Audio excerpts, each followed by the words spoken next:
Bonjour à tous, j'espère que tout le monde va bien. Je vais continuer l'étude du catéchisme de Spirago. On va continuer sur le point 4. On parlait de l'enfer et on avait dit la dernière fois, si l'esprit a pu être uni à la chair et souffrir par lui, il peut aussi être mis en contact avec le feu pour être châtié par lui, disait Bellarmine. Donc, on va continuer ici. On va commencer avec un signe de croix. Dans du Père, du Fils et du Saint-Esprit. Amen. Et on va se poser la question, pourquoi la toute-puissance divine ne pourrait-elle pas, après la mort de l'homme ou de la femme, susciter dans l'âme les sensations qu'elle éprouvait durant son union avec le corps? On pourrait dire que le feu de l'enfer est cependant différent du feu terrestre. Celui-ci détruit les objets et tout ce qu'il y a sur la terre. Celui-là, au contraire, conserve les damnés, comme le sel préserve les aliments. Voir Marc 9, verset 48. Celui-ci éclaire, celui-là laisse subsister les ténèbres. Voir Matthieu 22, verset 13. Celui-ci réchauffe, celui-là n'empêche pas au froid insupportable, symbole du manque d'amour de Dieu et du prochain, et de notre égoïsme. Enfin, le feu de l'enfer est beaucoup plus douloureux que le nôtre, qui, en comparaison, est plutôt rafraîchissant. Voir disait Saint Vincent Ferrier, plutôt un simple feu en peinture, disait un autre saint, Saint Bérat de S. C'est pas dit le nom, Saint Bérat. Les deux n'ont de commun que la faculté de faire souffrir. Le feu de l'enfer brûle comme les orties, disait Tertullien. Les tortures de l'âme consistent dans les éléments et dans les éternels remords de la conscience. Les réprouvés seront dans un horrible désespoir. Donc, vaut mieux se convertir avant de mourir. Ils reconnaîtront combien ils ont été insouciants, en repoussant si souvent la grâce de Dieu, combien ils ont été insensés en préférant un bien passager au bonheur immuable et éternel avec Dieu. Combien ils sont malheureux d'avoir perdu pour l'éternité un Dieu qui les a tant aimés. Voir Jean 3,16 ou 1 Corinthiens 15, etc.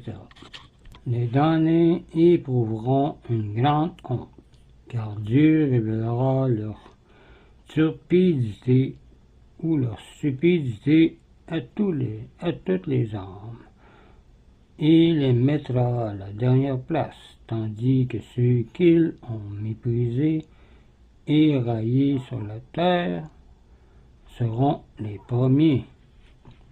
Comme c'est dit dans beaucoup de versets, les derniers seront les premiers seront les derniers. Les damnés seront ainsi tourmentés par l'envie, car ils envieront la gloire des élus, disait saint Antoine.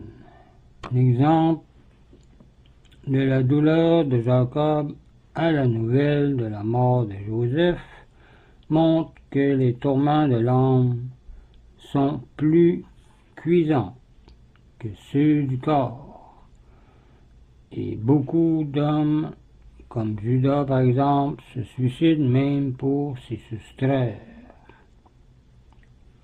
Et pour Jacob, vous allez voir dans Genèse, dans l'histoire de Jacob. L'histoire de Jacob, c'est à partir de Genèse chapitre 25, ainsi de suite. Après la résurrection, les damnés souffriront aussi dans leur corps, ils sortiront du tombeau pour la résurrection du jugement. Saint Jean 5, verset 29. Les péchés extérieurs seront punis aussi, dans les sens par lesquels ils ont été commis. La vue sera punie par les ténèbres. Voir Matthieu 8, verset 12. L'ouïe par les hurlements et les blasphèmes. Voir Job 15, verset 21. Le goût par la faim et la soif. Voir Saint Luc 6, verset 25 ou 16, verset 24. Ou Luc chapitre 16, verset 24. L'odorat par des puanteurs insupportables et le toucher par la chaleur et le froid. Dieu peut encore ajouter d'autres douleurs, car déjà ici-bas, Dieu a permis que des impies se fassent dévorer vivants par les vers. Voir Actes 12, verset 23.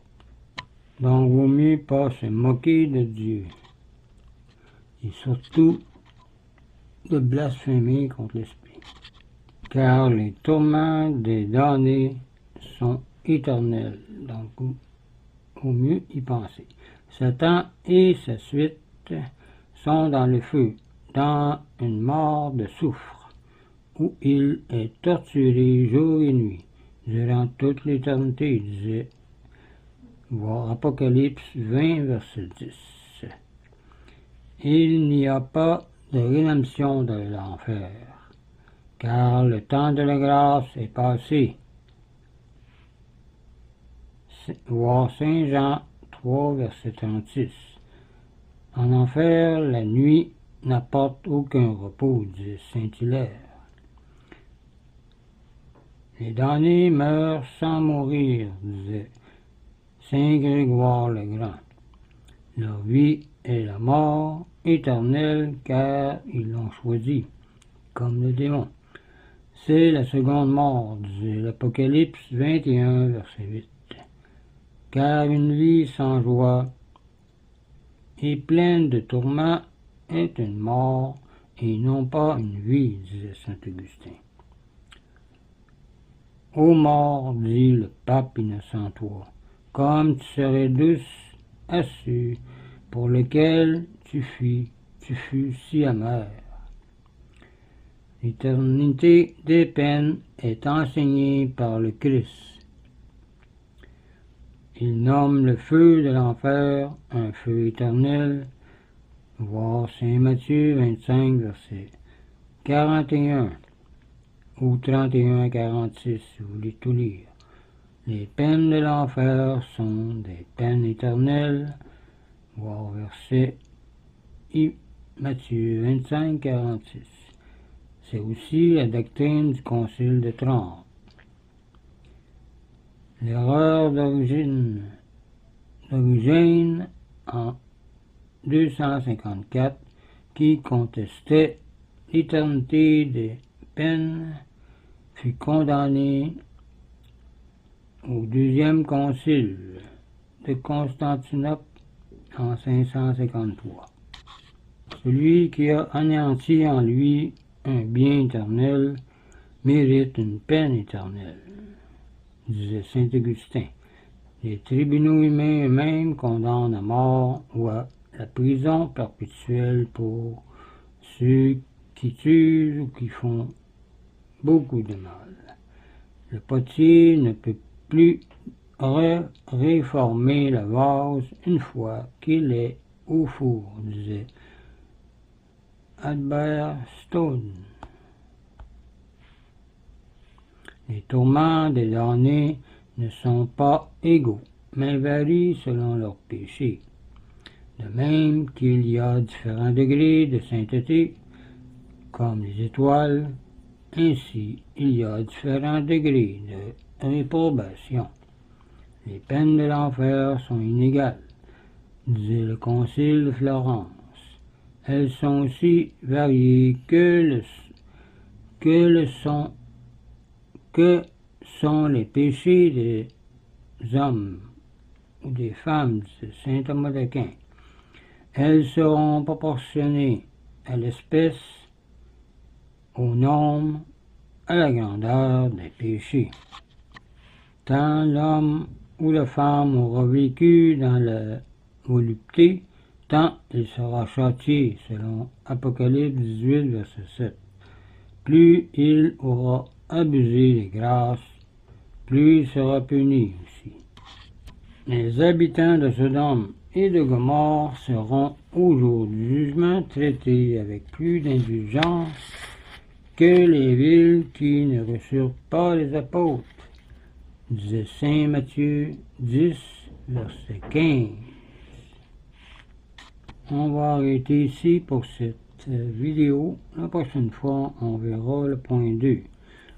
Et on parlera l'enfer et la peine des hommes et des femmes morts en état de péché grave.